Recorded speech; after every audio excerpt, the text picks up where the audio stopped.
आज हम एक ऐसे शख्सियत के बारे में जानकारी प्राप्त करेंगे जिन्होंने अपनी सुकार्यों की सुवास को पूरे भारतवर्ष में फैलाने का कार्य किया, जिनका नाम सरदार है।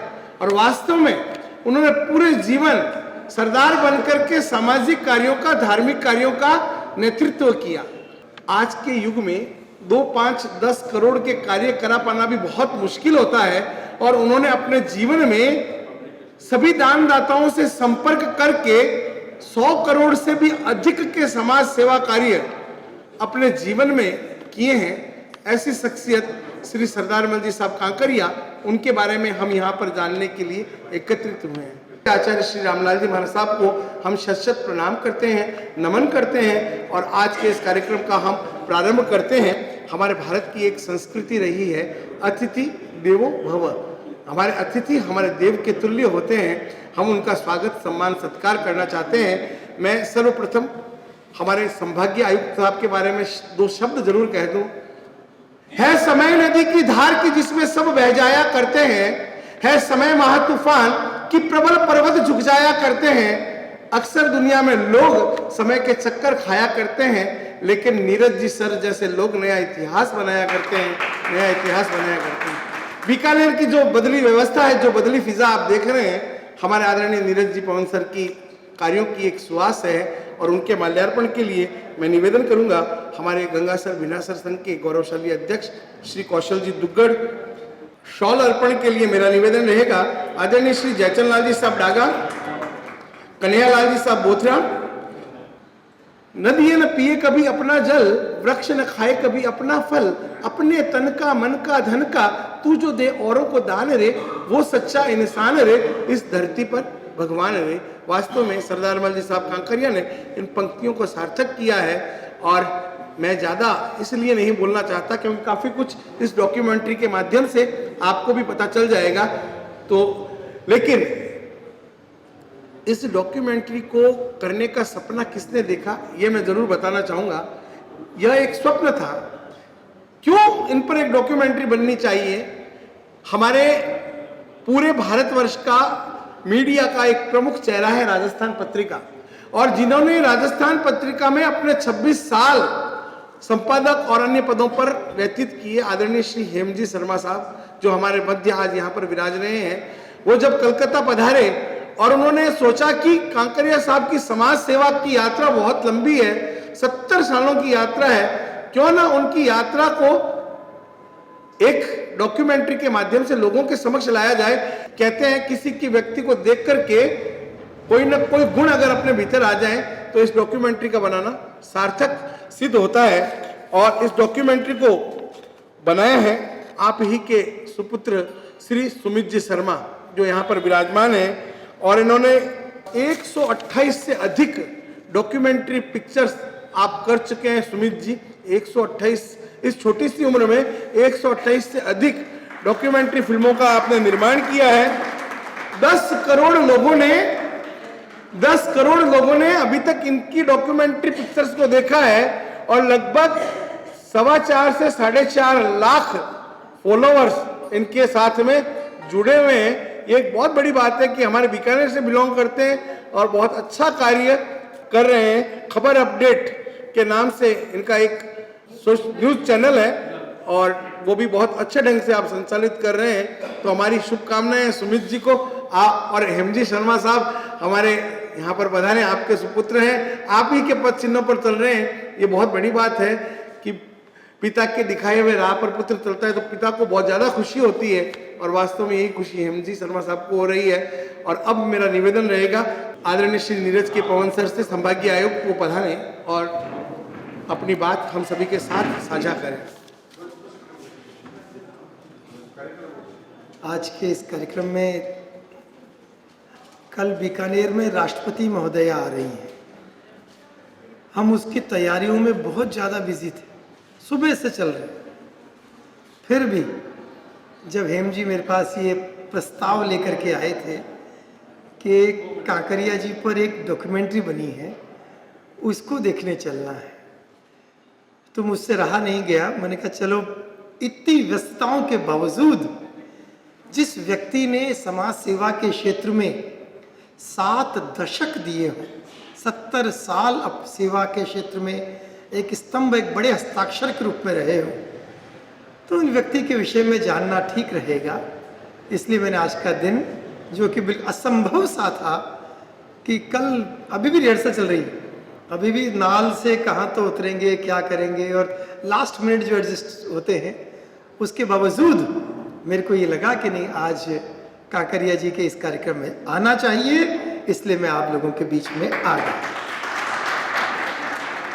मैं समाज सेवा को जिस रूप में मैं मानता हूं कि अश्रु, स्वेद, शोणित जो कुछ दिया जा सके, इस समाज का हम पर बरसों बरस का कर्जा है। वो कर्जा जितना उतर सके, इस समाज ने हमको मौका दिया। इस जो परिवेश है, जिस परिवेश में हम जीते हैं, उस परिवेश ने हमको मंच दिया, हमें अवसर दिया कि हम चाहे व्यापार कर रहे हों, चाहे हम सरकारी नौकरी में हों, आईएएस हों, डीसी हों। अभी जो मंच के माध्यम से मेरे बारे में कहा जा रहा था, मैं तो देखो सीधा साधा पतला दुबला आदमी, दिखने में पतला दुबला है, खतरनाक वैसे। तो इस पतले दुबले आदमी ने जिंदगी में जब ये सोचा कि उसको आईएएस बनना है, तो नॉर्मल आईएएस तो घने सारे हैं ना। अभी मेरे पड़ोस वो कह रहे थे मेरे को कि खूब सारे आयुक्त आए, मेरे से पहले 48 और आ गए। जब से देश आजाद हुआ है, आयुक्त तो आ ही रहे होंगे, संभागीय आयुक्त तो। पोस्ट भी यही थी, ऑफिस भी यही था, गाड़ी भी यही थी, सब कुछ यही था, पावर भी यही थी, उसको यूज करने वाला कोई नहीं था। तो जिन काकरिया जी के इस प्रोग्राम को भी अपन देखेंगे, तो लोग तो कई सारे, पैसा बहुत सारा होगा, अवसर बहुत सारा होगा, प्रतिष्ठा बहुत अच्छी होगी, समाज में लोग मानते होंगे, फिर भी सेवा का भाव, सेवा का जज्बा वो अंदर से निकलता है, वो नाभि से उद्भूत होता है।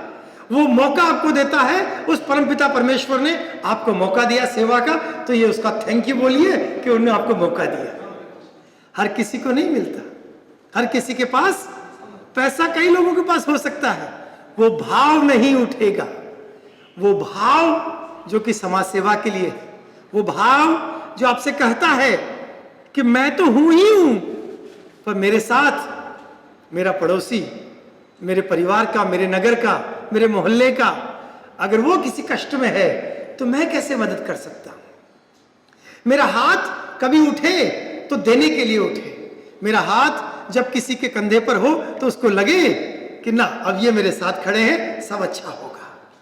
तो ये मान के चलें कि काकरिया जी की जिस डॉक्यूमेंट्री को देखने आज अपन इकट्ठे हुए हैं, ये सबके लिए प्रेरणा स्रोत होगी, सबके लिए भाव देगी, सबको ये मंशा देगी, सबसे ये कहेगी कि आओ हम सब मिलके करते हैं, आओ हम इस समाज के लिए कुछ अच्छा करने का प्रयास करते हैं।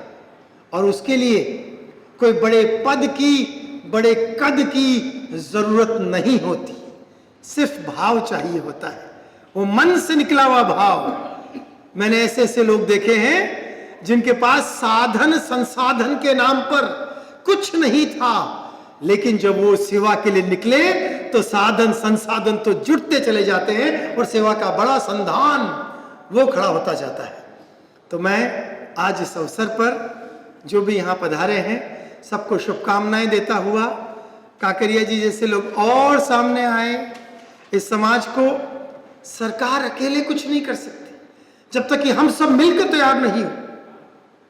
सरकार का अपनी भूमिका है, हमारी भूमिका है, हम करते हैं, बहुत कुछ करते हैं, पर उसके अलावा भी समाज में से बहुत लोग हो सकते हैं जो कि सरकार के ही काम को, उस सेवा के काम को, हम लोक सेवक हैं, सरकारी नौकर, मतलब आपके नौकर हैं, देसी भाषा में कहे तो नौकर को जो करना चाहिए वो क्या करना चाहिए? ढंग से नौकरी करे, यही करना चाहिए।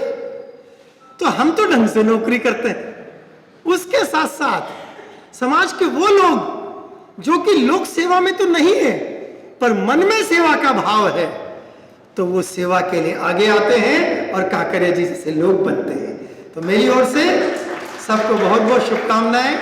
इस कमरे से, इस मंच से, यहाँ से सेवा के इस भाव को हम और आगे लेकर के जाएंगे। सबको शुभकामनाएं, धन्यवाद, थैंक यू। माननीय नीरज सर का बहुत बहुत धन्यवाद। आपने अपने अति व्यस्ततम समय में से समय निकाल करके यहाँ पर पधारे। और आइए अब हम चलते हैं एक पूरी डॉक्यूमेंट्री की ओर। तेरा तुझको अर्पण समाज सेवी श्री सरदार मल साहब काकरिया के समाज सेवा की 7 दशकों की यात्रा सुमित जी शर्मा के निर्देशन में और आदरणीय हेम जी शर्मा साहब की परिकल्पना के साथ में सीधे चलते हैं डॉक्यूमेंट्री की ओर। आदरणीय श्री सरदार मल जी काकरिया का जीवन, तेरा तुझको अर्पण।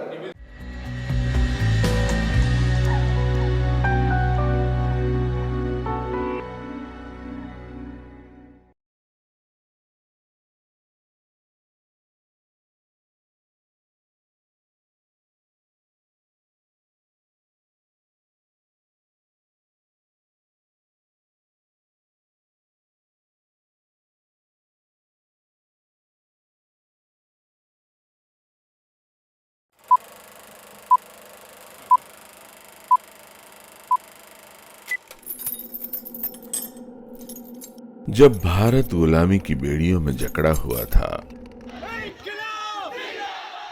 जब भगत सिंह अपने साथियों के साथ इनकलाब जिंदाबाद का नारा बुलंद कर रहे थे और जब अहिंसा के पुजारी महात्मा गांधी षष्ठी पूर्ति कर रहे थे, उसी दौर में राजस्थान के नागौर जिले के एक छोटे से गांव गोगड़ाव में एक बच्चे का जन्म होता है, जिसे देखकर मां जेठी देवी और पिता किशनलाल काकरिया खूब हर्षाते हैं और अपने इस बच्चे का नाम रखते हैं सरदार मल। इस तारीख के 94 साल बाद आज वही सरदार मल काकरिया अपने पावन कार्यों से पूरे हिंदुस्तान का ध्यान अपनी तरफ खींच रहे हैं।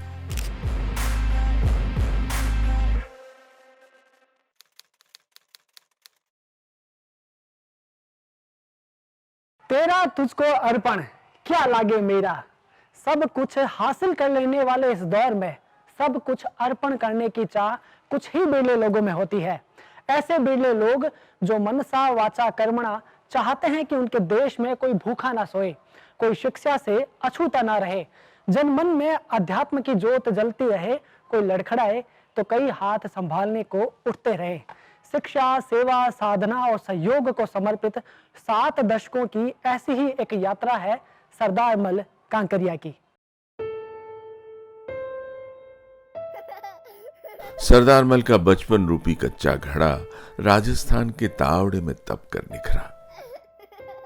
ये वही सरजमी थी जिसकी आंच में तप कर सोने से कुंदन बनने के तो कई उदाहरण मिल जाएंगे, लेकिन काकरिया को सोना नहीं बल्कि कोहिनूर बनकर चमकना था। इसीलिए तो कच्ची उम्र में ही सपनों को सच्चाई में बदलने की नीयत लेकर वो कोलकाता आ गए और फिल्म डिस्ट्रीब्यूशन और जूट के पुश्तैनी कारोबार से जुड़ गए। साल 1946 में शादी हुई तो जिम्मेदारियां और बढ़ गईं। समय पंख लगाकर उड़ने लगा। साल 1956 में सरदार मल के साथ कुछ ऐसा हुआ जिसने उनके जीने के ढंग को बदल कर रख दिया। सम्मत 2013 में आचार्य गणेश लाल जी महाराज साहब का चातुर्मास गोगलाव में हुआ था। बहुत बड़े जैन संत थे, बहुत त्यागी प्रवृत्ति के थे।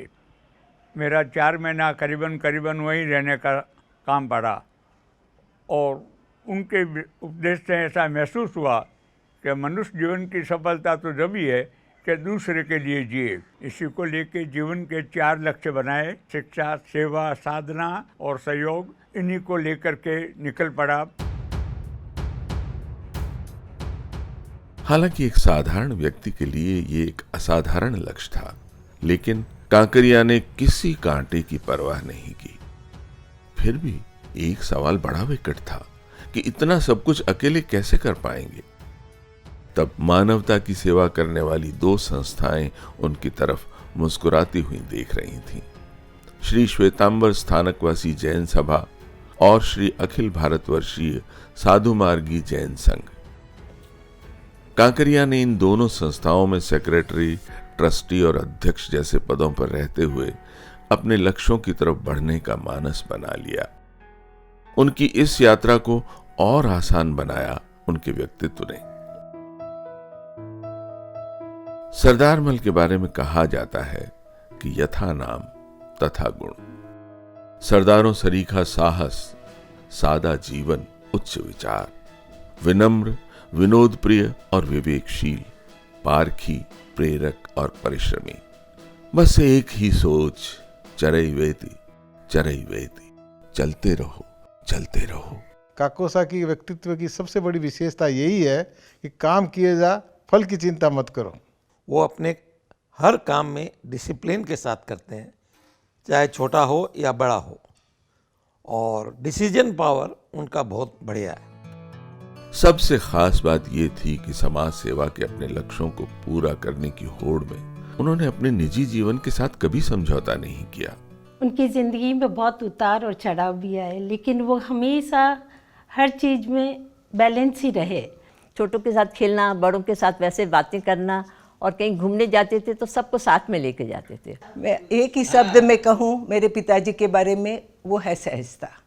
इसी सहजता के कारण वो पूरे समाज में प्रतिष्ठित रूप में पहचाने जाते हैं। बस यही वो विशेषताएं थी जिनके चलते सब सरदार मल को सलाम करते गए। नाटाजी मारखन्याक जोधपुर। क्या व्यक्ति और क्या समाज, क्या बाहरी और क्या परिवार, सब कांकरिया के कायल होते चले गए। ऊपर पानी पियो। हमारे परिवार के लिए सबसे बड़े गौरव काका साही हैं। काम कुछ ऐसा करो कि राह बन जाए, हर कदम ऐसा चलो कि निशान बन जाए। जिंदगी जीनों को तो सभी जीते हैं, जिंदगी ऐसी जियो कि मिसाल बन जाए। ये हमारे काका सा का कहना है। कर्म ही धर्म है, और इसी धर्म को धारण किए वो धर कूचा धर्मंजला की तर्ज पर आगे बढ़ने लगे। कांकरिया ने किशोर अवस्था से ही शिक्षा, सेवा और साधना की त्रिवेणी को अपना पथ बनाया, लेकिन एक समय बाद इसमें एक और पायदान जुड़ गया, सहयोग। इस तरह वो शिक्षा, सेवा, साधना और सहयोग रूपी 4 राहों पर खड़े हो गए। उन्होंने जिस राह की तरफ कदम बढ़ाए वो राह रोशन होती गई। इसमें सबसे पहली राह थी शिक्षा की। जरूरी नहीं कि रोशनी चरागों से हो, शिक्षा से भी घर रोशन होते हैं। ये बात 9वीं क्लास से आगे न पढ़ पाने वाले कांकरिया से बेहतर भला कौन जान सकता था।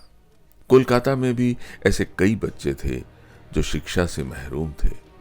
कितनों को क्वालिटी एजुकेशन नहीं मिल पा रही थी। इन सब दिक्कतों को देखते हुए उन्होंने जैन विद्यालय के विस्तार का विचार बनाया, लेकिन न तो सभा के पास रुपए थे और न ही साथ जुड़े लोगों के पास। तब सरदार मल ने दान पात्र उठाया और चल दिए समाज के भामाशाहों के पास। साहूकारों का साथ मिला तो सरदार हौले हौले और असरदार होने लगे। इसके बाद श्री जैन विद्यालय को हावड़ा में शिफ्ट करके बच्चों को फ्री शिप और बेहद नॉमिनल फीस में पढ़ाना शुरू किया गया। देखते ही देखते यहां स्टूडेंट्स की तादाद हजारों पार हो गई। एक समय तो ऐसा भी आया जब ये कोलकाता का बेस्ट स्कूल माना जाने लगा। 1934 में यह स्थापना हुई और सिर्फ यहाँ 200 विद्यार्थी और 2 कमरों में ही ये स्कूल शुरू हुआ, और आज 2022 में यहाँ लगभग 2500 और more than 60 teachers, supportive staff काम कर रहे हैं। इतना ही नहीं, श्री जैन विद्यालय में इग्नू के अंतर्गत एक स्टडी सेंटर चलाया जाता है जिसमें 4000 से ज्यादा स्टूडेंट्स के खान पान की व्यवस्था है, और यहीं के NIOS का एक स्टडी सेंटर हर साल करीब 150 असमर्थ छात्रों की पढ़ाई में मदद करता है। इसी स्कूल में शाम को नींव के नाम से एक इंग्लिश मीडियम स्कूल चलाया जाता है, जिसमें बरसों से KG 1 से 4th तक के सैकड़ों बच्चों को निःशुल्क पढ़ाया जा रहा है।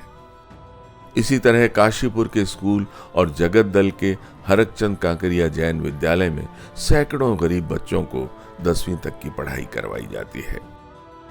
इस तरह जैन विद्यालय समेत 3 नए स्कूल्स में EWS के 8,400 से ज्यादा स्टूडेंट्स फ्री में क्वालिटी एजुकेशन पा रहे हैं। इन चारों स्कूलों में करीब 3 करोड़ रुपए की फीस माफ की जा चुकी है। क्लास 1 से ही मैं स्कूल में पढ़ते आ रही हूँ, तो उन्होंने मेरा एडमिशन कराया और आफ्टर 2 इयर्स ओल्गा मैडम ने हमारा कंसेशन, हमारा फाइनेंशियल ये कंडीशन देख के हमारा कंसेशन करने का ये किया। इसके बाद कांकरिया ने नोटिस किया कि बंगाल में ऐसे लाखों बच्चे हैं जिनके पास स्कूली कॉपी किताबों के लिए भी पैसे नहीं हैं। इस परेशानी को दूर करने के लिए साल 1993 में Shri Jain book bank project की स्थापना की गई। लगभग हम हर वर्ष 1500 नए बच्चों को किताबों का नया सेट देते हैं और इन 1500 किताबें जो पिछले साल दी गई थी या उससे पिछले साल दी गई थी, उनको रोटेशन पॉलिसी के अंतर्गत नए नए बच्चों में बांटते हैं। इस तरह कुल मिलाकर लगभग हर वर्ष 1 लाख बच्चों के पास हमारी संस्था के द्वारा दी हुई गई किताबें पहुंचती है। इतना ही नहीं, जैन सभा हर साल सरकारी स्कूलों में 10 कंप्यूटर भी देती है। कई स्कूलों में तो रूम से लेकर बाथरूम तक भी सभा द्वारा बनवाए गए हैं।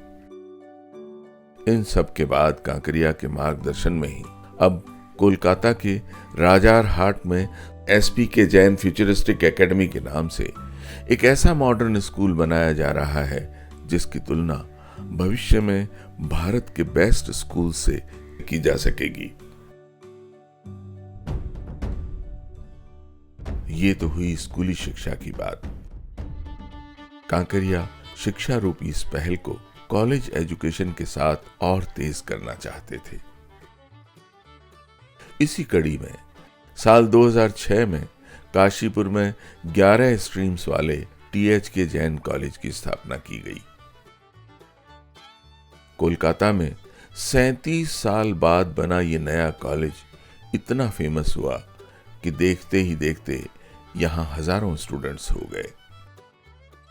फिर साल 2006 में Kamla Devi Sonraj Singhvi Jain college of education के नाम से B.Ed कॉलेज और 2016 में Sundarlal Dugar Jain dental college and hospital बनवाया गया। कई बच्चों को हायर एजुकेशन के लिए फीस में दिक्कतें होती हैं। उन्हें कुसुम सुंदर दुगड़ हायर एजुकेशन फंड के माध्यम से हायर एजुकेशन के लिए बिना ब्याज का लोन देना शुरू किया गया, जिसके तहत बीते 12-13 वर्षों में हायर एजुकेशन के लिए करीब 8.5 करोड़ रुपए का लोन दिया जा चुका है। श्री अखिल भारतवर्षीय साधु मार्गी जैन संघ के सहयोग से रतलाम में धर्मपाल के लिए हॉस्टल और उदयपुर में ग्रामीण बच्चों के लिए श्री गणेश जैन छात्रावास बनवाया गया। इस तरह कांकरिया ने समाज और संस्थाओं के सहयोग से 100 करोड़ से भी ज्यादा रुपए शिक्षा की लौ को तेज करने में खर्च कर दिए। वो रुपया इकट्ठा करने में भी माहिर थे, तो वो रुपया इकट्ठा कर करके करोड़ों रुपया जो उन्होंने है इन सब संस्थानों में लगाया और उसी का आज रिजल्ट है कि इतने बच्चे बड़े होकर के इसी संस्थान से निकल करके जगह जगह बढ़िया बढ़िया काम कर रहे हैं और नामी जगहों पर आज वो स्थापित हैं। शिक्षा के क्षेत्र में इतने सोपानों की कोई कल्पना भी नहीं कर सकता था, लेकिन कांकरिया ने हमेशा यही माना कि कोशिश करने वालों की कभी हार नहीं होती। नन्ही चिंटी जब दाना लेकर चलती है, चढ़ती दीवारों पर 100 बार फिसलती है। मन का विश्वास, रगों में साहस बढ़ता है। चढ़कर गिरना, गिरकर चढ़ना नया खरता है। आखिर उसकी मेहनत बेकार नहीं होती। कोशिश करने वालों की कभी हार नहीं होती। इन्हीं कमलों के साथ नमस्कार। निदा फाजली कहते हैं कि घर से मस्जिद है बहुत दूर, चलो यूं कर ले किसी रोते हुए बच्चे को हंसाया जाए। और आसान शब्दों में कहें तो नर सेवा ही नारायण सेवा है। कांकरिया जी के जीवन का दूसरा बड़ा ध्येय है सेवा। वो अक्सर कहते भी हैं कि अपने लिए तो सब जीते हैं, असली आनंद तो दूसरों के लिए जीने में है। शिक्षा के क्षेत्र में उनके द्वारा करवाए गए कामों की जब चारों तरफ चर्चाएं होने लगी तो साल 1993 में समाज ने उनके सम्मान में एक भव्य समारोह रखा। लेकिन कांकरिया ठहरे सब ही मान प्रद स्वयं अमानी, यानी सबको सम्मान देने और खुद मान रहित रहने के स्वभाव वाले व्यक्ति। उन्होंने इस सम्मान समारोह में जो कहा उस बात ने सबका दिल जीत लिया। मैं ये हावड़ा स्कूल बनने के दौरान सैकड़ों बार हावड़ा गया हूँ। हावड़ा में देखा कोई अच्छा हॉस्पिटल या नर्सिंग होम नहीं है, आबादी काफ़ी है। तो मेरा सच्चा सम्मान तो जब हो कि आप लोग हॉस्पिटल बनाने में मेरा सहयोग दो। जिसके बाद हरकचंद कांकरिया की तरफ से 51 लाख रुपए की एक स्लिप आई। सब हक्के बक्के रह गए। फिर 1 एकड़ जमीन लेकर हावड़ा की घनी आबादी वाले क्षेत्र में 220 बिस्तरों वाला एक अत्याधुनिक हॉस्पिटल बनवाया गया, Shri Jain hospital and research centre. Shri Jain hospital न सिर्फ हर रोज होने वाली सर्जरी में अव्वल रहा, बल्कि कोरोना काल के दौरान पूरे पश्चिम बंगाल में नए मानक स्थापित करने में भी कामयाब रहा। इसका डायलिसिस डिपार्टमेंट तो इतना विख्यात हुआ कि बड़े बड़े हॉस्पिटल भी इसके सामने बौने नजर आने लगे। 34 बेड का यहाँ पे डायलिसिस डिपार्टमेंट बना रखा है, जिसमें मोस्ट मॉडर्न डायलिसिस मशीन है। Limb and calliper free distribution हमेशा चलता है। आंखों का ऑपरेशन पूरा 12 महीने ही। प्लास्टिक सर्जरी के बहुत से कैंप यहाँ पे हुए हैं। इसमें जर्मनी की एक पूरी टीम आती थी। जो बड़ा काम अभी हम लोगों ने उनके बाद में किया है प्लास्टिक सर्जरी का, वो है क्लेफ्ट एंड पैलेट। जो बच्चे बहुत से हैं एक जन्मजात डिफॉर्मिटी के साथ में पैदा होते हैं। पिछले 3 सालों में करीब 5,000 लगभग बच्चों को नई जिंदगी दी है। कैंसर के हर तरह के ट्रीटमेंट के लिए एक बहुत शानदार इंफ्रास्ट्रक्चर 2024 तक तैयार हो जाएगा। उसके लिए नक्शा वगैरह देना, ये सब सारा काम हो गया है। चिकित्सा के साथ साथ साल 1995 से जैन सभा कांकरिया की देखरेख में गरीब परिवारों को मुफ्त राशन दे रही है। इस कड़ी में हावड़ा में 170 और काशीपुर में 80 गरीब परिवारों को हर महीने राशन दिया जा रहा है। ये काम श्रीमान सरदार मल जी साहब कांकरिया की विशेष चेष्टा से अभी तक चल रहा है, विगत 25 वर्षों से। और हम लोग इसमें 250 आदमियों का प्रत्येक महीने में राशन डिस्ट्रीब्यूट करते हैं। इसी तरह प्रधानमंत्री नरेंद्र मोदी के स्वच्छ भारत मिशन अभियान से प्रेरित होकर कोलाघाट और मेदिनीपुर में 60 से ज्यादा शौचालय बनवाए गए। जब तक महिलाएं सशक्त नहीं होंगी, तब तक सशक्त समाज की कल्पना नहीं की जा सकती। महिलाओं को सशक्त बनाने की कड़ी में कांकरिया के मार्गदर्शन में बंगाल के कई गांवों में 250 से ज्यादा सिलाई मशीनें और लघु उद्योग के लिए बिना ब्याज का लोन दिया जा चुका है। मुझे पनपने, उभरने, सफल होने में जिस एक व्यक्ति का बहुत बड़ा हाथ है, जिन्होंने बहुत अहम भूमिका निभाई है, वो हैं आदरणीय श्री सरदार मल जी कांकरिया। और ये सिर्फ मेरे साथ नहीं, ऐसी असंख्य महिलाएं होंगी जिनकी गिनती कर पाना शायद मुश्किल होगा, जिनके लिए सरदार मल जी ने कार्य किया है, जिनको आत्मनिर्भर बनाया है। परोपकार के इतने काम करवाने के लिए जब लोग कांकरिया को बधाई देते हैं तो वो विनम्रता से कहते हैं, हमारा नाम भले ही हो जाए, लेकिन बधाई के असली पात्र तो दान देने वाले दानवीर हैं। कांकरिया 4 आचार्यों की परंपरा और कई चातुर्मास के साक्षी रह चुके हैं। साधना और सहयोग उनके जीवन के बड़े लक्ष्य रहे हैं। साधना के जरिए वो धर्म प्रभावना का विस्तार चाहते हैं और सहयोग के जरिए देश के गुणीजनों का सम्मान।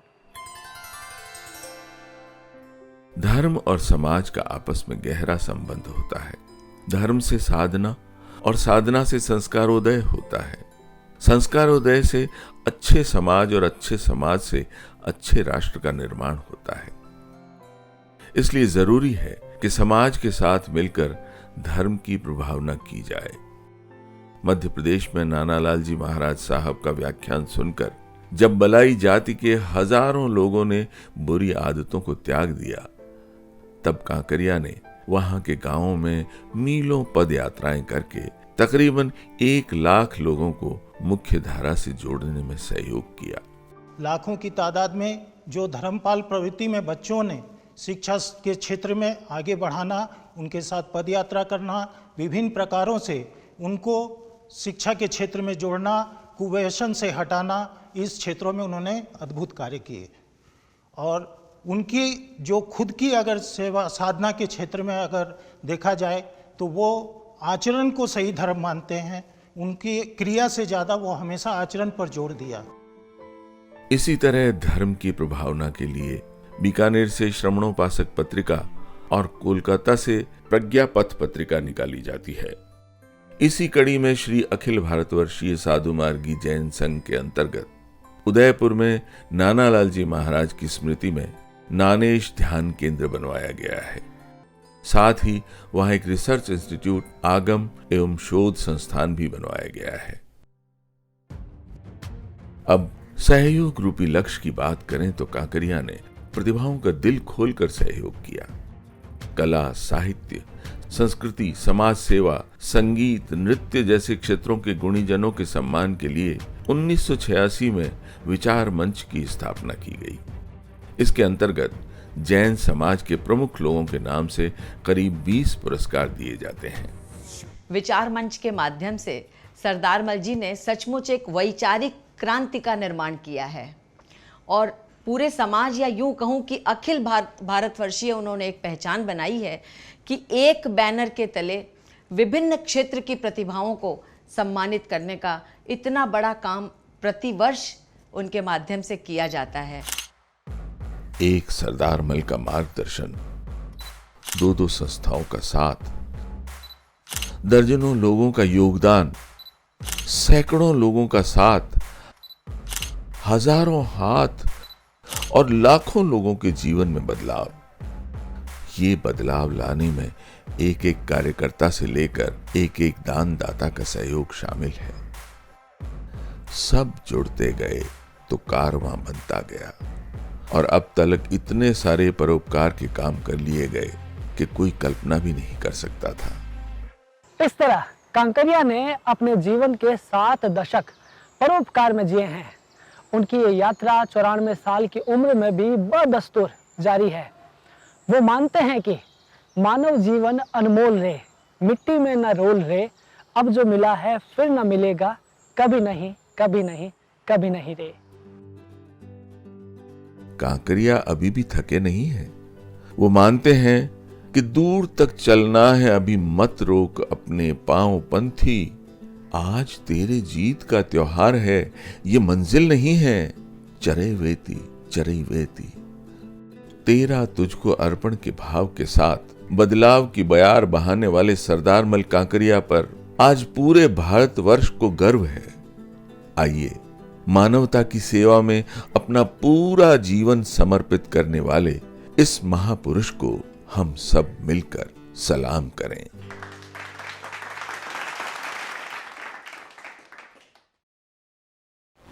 कांकरिया जी द्वारा करवाए गए परोपकार के काम बेमिसाल है। उनकी 70 साल की यात्रा को हमने इस डॉक्यूमेंट्री में दिखाया है। मेरा भारत सरकार से आग्रह है कि वो उनकी इस यात्रा पर मंथन करें और देश सेवा में विशाल योगदान के लिए उन्हें प्रोत्साहन दें। वो एक सागर है, उनके अंदर में बहुत कुछ समाया हुआ है, कई नदियाँ आके समाई हुई है। शिक्षा, चिकित्सा के क्षेत्र में जो उन्होंने असीम काम किया है वो अवर्णनीय है, उसे शब्दों के दायरे में बांधा नहीं जा सकता। शिक्षा, सेवा, साधना और सहयोग को अपना लक्ष्य बनाकर जिस प्रकार सरदार मल कांकरिया जी अब तक अपने जीवन में आगे बढ़ते जा रहे हैं, वो हम सब के लिए अनुकरणीय है। मैं सरकार से पुरजोर तरीके से मांग करूंगा कि उन्हें पद्म पुरस्कार दिया जाए। उनके सेवा के कार्यों से लाखों लोगों ने, लाखों परिवारों को लाभ हुआ है। उन्होंने समाज के साथ में रहकर जो काम किए हैं उसकी जितनी प्रशंसा की जाए वो कम है। उन्होंने जो सोचा वो किया। कभी भी कोई संस्था अर्थ के भाव में कोई कार्य रुका नहीं। वो घर घर जाके चंदा इकट्ठा करते थे और उन्होंने 250 रुपया से चंदा इकट्ठा किया और आज करोड़ों का भी चंदा इकट्ठा करते हैं। कंकरिया साहब की दूरदर्शिता कमाल की है। वो जो भी काम करते हैं उसे हजारों लाखों लोगों को फायदा को ध्यान में रखकर करते हैं। सरदार मल साहब की सेवा कार्यों में हर वर्ग हजारों लोग का जीवन में बदलाव आया है।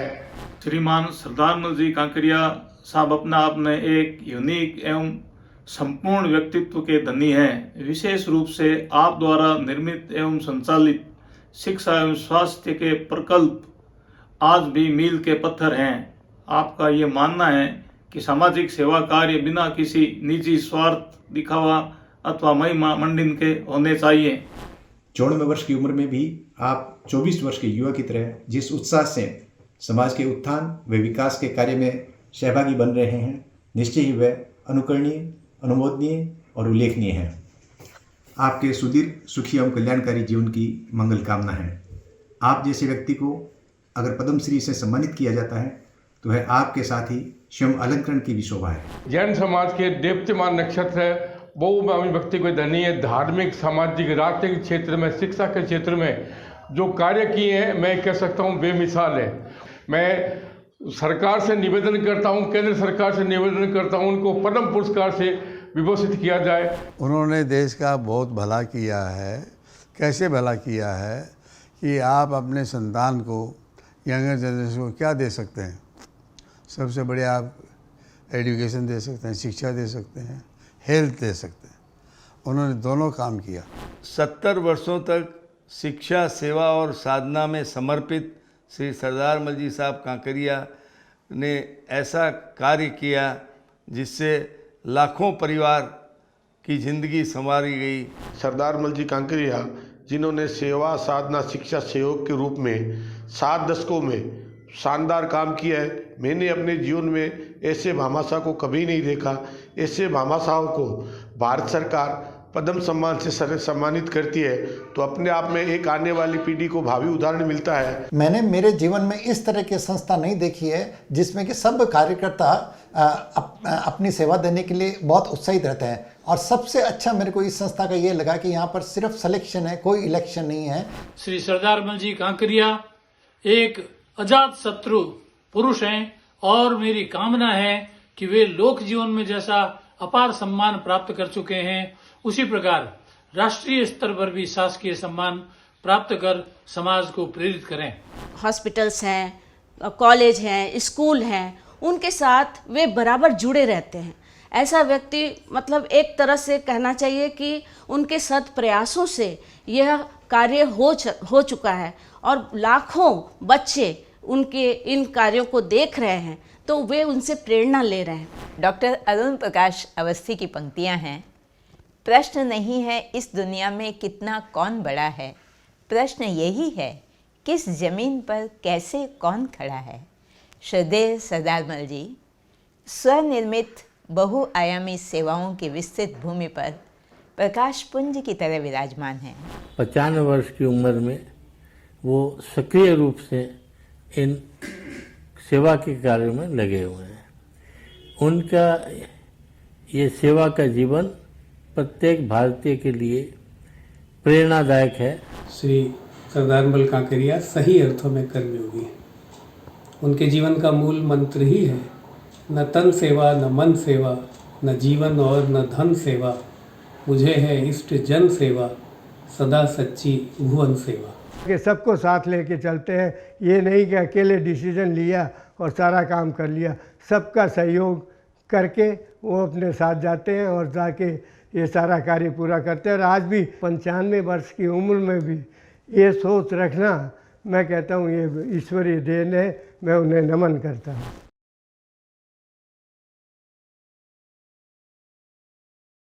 एक दूसरे राज्य में जाकर के अपने धर्म का परचम लहराना या अपने कार्य का परचम लहराना बहुत मुश्किल है। बंगाल में जाकर के जिन्होंने कार्य किया और कोलकाता ही नहीं पूरे बंगाल के अंदर, और अखिल भारतवर्षीय साधु मार्गी जैन संघ के भी वो 2 बार राष्ट्रीय महामंत्री रहे। अनेक पदों पर रहे, संरक्षक भी रहे और आज भी वे संघ के हर कार्य में रुचि लेते हैं, इंटरेस्ट लेते हैं। यह सरदार मल जी साहब कांकरिया का एक छोटा सा परिचय है। सबसे पहले इस कार्यक्रम में पधारे हुए सभी लोगों को मेरा नमस्कार। आप सभी ने डॉक्यूमेंट्री देखी कि लोगों के मन में यह सवाल उठ रहा होगा कि इतने सारे काम कैसे करवाए जा सकते हैं। तो मेरा जवाब है कि अगर आपका समाज आपके साथ खड़ा हो तो कोई भी काम असंभव नहीं रहता। अगर मेरा समाज भी मेरे साथ नहीं खड़ा होता तो मैं खुद भी शिक्षा, सेवा, साधना और सहयोग के इस क्षेत्र में इतने सारे कार्यों की कल्पना ही नहीं कर पाता। इसलिए हृदय की गहराइयों से मेरे समाज के भामाशाहों, कार्यकर्ताओं को सभी को धन्यवाद ज्ञापित करता हूँ। देखिए, मेरा मानना है कि देने वाला हमेशा बड़ा होता है। परोपकार के इन कामों में तो एक निमित्त मात्र बना हूँ। हाँ, इतना जरूर है कि मेरे जीवन को मानव मात्र की सेवा में समर्पित करना चाहता था और मेरी इस भावना को मेरे समाज के लोगों ने समझा और मेरे जीवन के लक्ष्यों को साधने में काफी हद तक सफल हो पाया। अपने जीवन के 7 दशक इन कार्यों में समर्पित करने के बाद मुझे ऐसा लगता है कि अभी बहुत कुछ कार्य बाकी रह गया है। दिल में अभी भी बहुत काम करने की इच्छा है। मुझसे जितना हो सकता है उतना कर रहा हूँ। आज भी हर रोज जैन सभा में जाता हूँ और अपने को तल्लीन रखता हूँ। अंत में कार्यक्रम में पधारे हुए सभी लोगों को मेरा नमस्कार।